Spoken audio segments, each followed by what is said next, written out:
Tidak. Bismillahirrahmanirrahim. Assalamualaikum warahmatullahi wabarakatuh. Perkenalkan, saya Salsabila Asya Iksan dengan NPM 240010024. Di sini saya akan melakukan tata cara berwudu bagi pasien yang sedang sakit.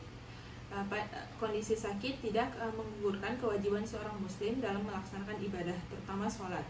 Bisa disesuaikan dengan kemampuan pasien, bisa dilakukan secara duduk, berdiri, maupun dalam keadaan berbaring. Baik Ibu, perkenalkan, bismillahirrahmanirrahim. Perkenalkan, saya Dr. Aceh yang sedang berjaga di klinik Pasundan pada siang hari ini.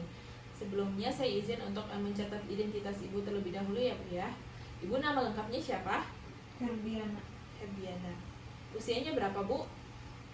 47. 47. Alamatnya di mana Bu? Pangandaran. Pangandaran. Izin konfirmasi perempuan ya Bu ya. Baik Ibu, jadi di sini saya akan memberikan contoh berwudu bagi ibu yang sedang sakit atau tidak bisa dalam keadaan duduk maupun dalam keadaan berdiri. Yang pertama, kita memastikan badan, pakaian dan juga tempat ibadah dari pasien ini bebas dari najis atau dalam keadaan bersih.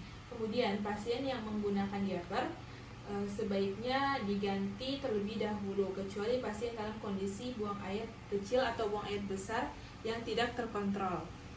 Ibu, apakah Ibu sedang menggunakan diaper? Boleh diganti terlebih dahulu ya Bu ya.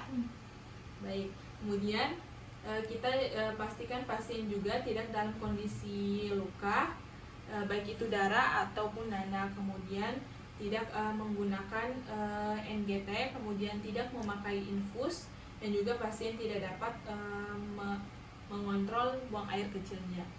Kemudian kita pastikan tempat ibadahnya suci. Pada pasien rawat inap diupayakan bed dalam keadaan bersih. Kemudian kita lakukan penilaian kondisi pasien.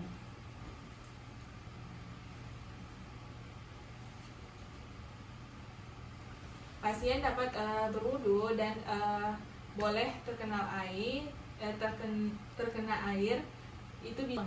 Pasien dapat berwudu dan boleh terkena air, itu bisa dilakukan wudu seperti biasa. Kemudian jika pasien boleh terkena air namun tidak dapat berwudu, pasien dapat diwudukan atau dapat dibantu dengan orang lain. Kemudian sebagian anggota wudu pasien tidak boleh basah oleh air.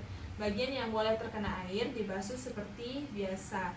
Bagian yang tidak boleh basah dan bagian yang tidak boleh basah diusap dengan kain atau tangan basah. Jika tidak boleh diusap maka dibiarkan.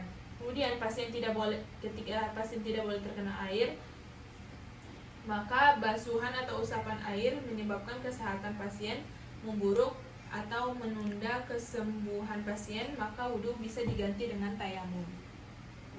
Selanjutnya untuk tahapan berwudu di sini kita siapkan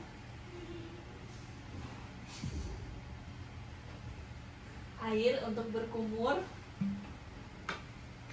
Kemudian kita bisa gunakan sisa air atau yang sudah dikumur.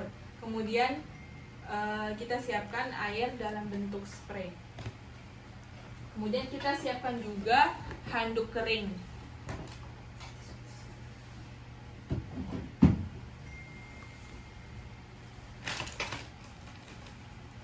Umpamanya ini handuk.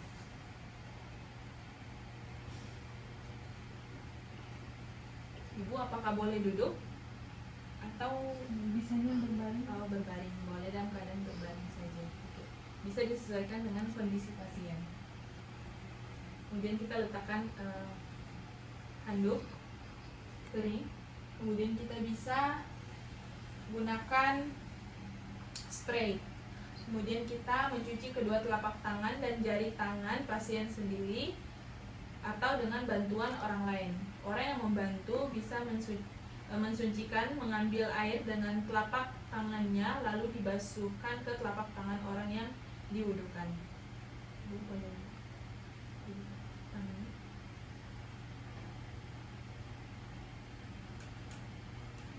kemudian diusapkan.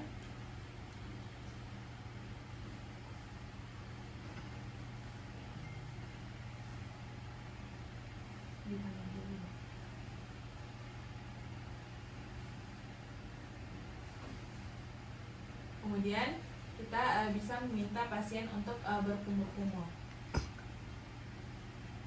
Berkumur-kumur. Dan kita gunakan baskom untuk dibuang.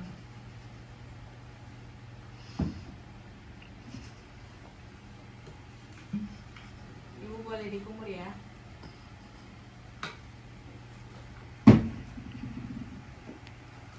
Baik, setelah itu kita semprotkan air spray sampai timbul aliran air di telapak tangan pasien. Kemudian pasien bisa mengusapkannya ke wajah. Kemudian diusapkan ke wajah. Setelah itu kita tangan yang dibasuh dari kemudian kita semprotkan lagi spraynya untuk dibasuh di bagian siku hingga ujung jari tangan. Jika terdapat plester atau infus atau yang semacamnya, maka bagian plester tidak dibasuh, melainkan hanya diusap dengan tangan yang basah saja. Selanjutnya kita mengusap bagian kepala. Gunakan tangan atau kain basah, tidak perlu ada aliran air. Kepala diusap dari ujung depan hingga ke tengkuk, lalu kembali ke depan. Dilanjutkan dengan mengusap kedua telinga.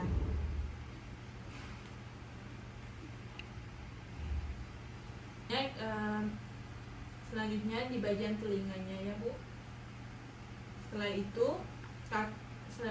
itu bagian kaki, di mana kaki dibasuh sampai mata kaki serta di sela-sela jari kaki. Bu, apakah bisa atau mau dibantu Bu? Setelah itu bisa dilakukan dengan tayamum dan itu bisa disesuaikan dengan kondisi pasien. Yang pertama itu mengusap muka, langsung dilanjutkan dengan mengusap muka 1 kali. Boleh mengambil debu kembali atau tidak. Selanjutnya bisa mengusapkan debu ke telapak tangan dan punggung tangan dari pasien, diusap hingga pergelangan tangan sebanyak 1 kali. Lakukan pada tangan kanan, kemudian pada tangan kiri juga. Mungkin itu saja yang bisa disampaikan. Lebih dan kurangnya mohon maaf. Wassalamualaikum warahmatullahi wabarakatuh.